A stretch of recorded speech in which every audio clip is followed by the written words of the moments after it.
राधा अपने पति विनोद के साथ रहा करती थी। विनोद राधा जैसी बीवी पाकर बहुत खुश था और उस पर आंख बंद करके विश्वास किया करता। ऐसे ही एक दिन विनोद ऑफिस से घर आता है और राधा विनोद के लिए खाना लेकर आती है। लीजिए खाना खा लीजिए, सारा दिन ऑफिस में काम करते करते थक जाते होंगे। मैं जानता हूँ राधा, पर तुम हो ना मेरा ख्याल रखने के लिए। अच्छा चलो आज हम दोनों साथ में बैठकर खाना खाते हैं। नहीं नहीं विनोद, ये तुम कैसी बातें कर रहे हो? भला पति से पहले पत्नी कैसे खा सकती है? पता नहीं कितनी संस्कारी बीवी मिली है मुझे, पर मेरी प्यारी राधा, मैं तुम्हें खुद से पहले खाने के लिए नहीं बोल रहा। मैं तो बस ये कह रहा हूँ कि आज हम दोनों साथ में खाना खाते हैं। विनोद के बार बार कहने पर भी राधा विनोद के साथ खाना नहीं खाती और किसी न किसी तरह से बहाने मारकर विनोद को सारा खाना खिला देती है। खाना खाने के 10 मिनट बाद ही विनोद को बहुत तेज नींद आने लगती है और वो अपने कमरे में जाकर सो जाता है। विनोद के सोने के बाद राधा किसी को फोन करती है और कुछ देर बाद राधा के घर पर अनिल नाम का एक लड़का आता है। कहाँ गया तुम्हारा पति?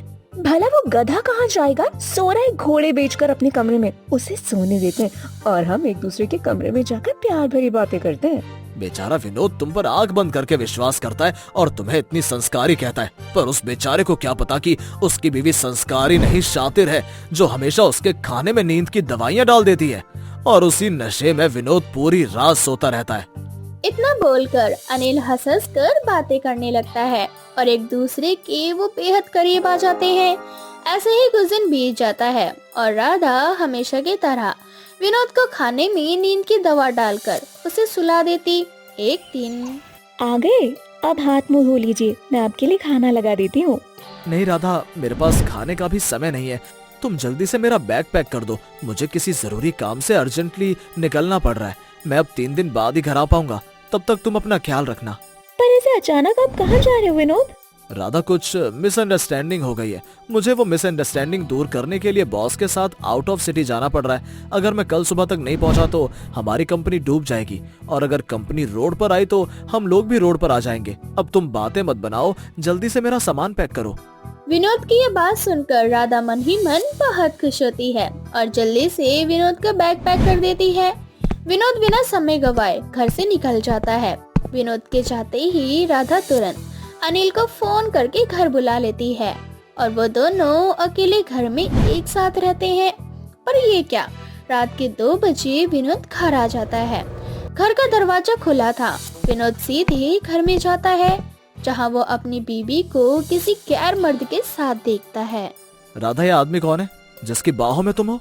राधा, तुमने तो कहा था कि तुम्हारा पति ऑफिस के काम से बाहर गया है, फिर ये यहाँ कैसे? मैंने तुम पर इतना विश्वास किया राधा, और तुमने मेरी ही पीठ पर खंजर घोंपा। मेरे होते हुए तुम किसी गैर मर्द के साथ अपने नाजायज संबंध बना रही हो। मैं तुम्हें छोड़ूंगा नहीं। इतना बोलकर विनोद गुस्से में घर से जाने लगता है और तभी राधा एक डंडे से विनोद के सर पे मारती है और विनोद वही बेहोश हो जाता है। पागल लड़की है, क्या किया तुमने? अगर तुम्हारा पति मर गया तो हम दोनों को फांसी हो जाएगी, हम दोनों फंस जाएंगे। अनिल, मुझे कुछ समझ नहीं आ रहा, क्या करूं? मुझे डर लग रहा है। अगर अनिल ने हमारी कंप्लेंट लिखवा दी, मुझे तलाक दे दी तो हमारा क्या होगा? बस इसीलिए मैंने विनोद को बेहोश करने के लिए उसके सर पर डंडा मार दिया। अब अनिल और राधा विनोद को हॉस्पिटल ले जाते हैं जहां वो डॉक्टर से झूठ बोलते हैं कि घर में अंधेरा होने की वजह से विनोद का पैर फिसल गया और इसके सर पर चोट लग गई। डॉक्टर विनोद का इलाज करते हैं पर विनोद पागल हो चुका था और जैसे ही ये खबर राधा और अनिल को लगती है, उन दोनों की खुशी का ठिकाना नहीं रहता।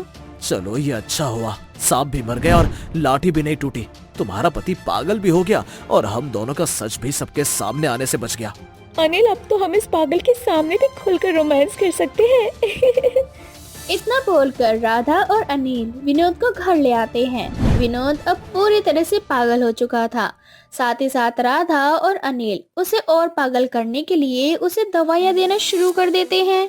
मेरे प्यारे पति परमेश्वर, मुझे बहुत दुख हो रहा है कि आप पागल हो गए, पर मुझे खुशी इस बात की है कि अब आप कभी ठीक नहीं हो पाएंगे और मैं इस घर में आपके सामने अनिल के साथ रह सकती हूँ। अब मुझे किसी से डरने की कोई जरूरत नहीं है। तुम बहुत गंदी हो। तुमने इस आदमी के लिए मुझे धोखा दिया। मैं सबको बताऊंगा कि तुम धोखेबाज बहू हो।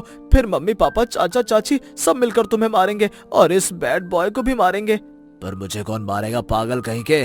कौन है यहाँ मेरे और मेरी राधा के अलावा? मैं पागल नहीं हूँ। अगर तुम दोनों ने मुझे पागल कहा तो मैं तुम दोनों का सर फोड़ दूंगा।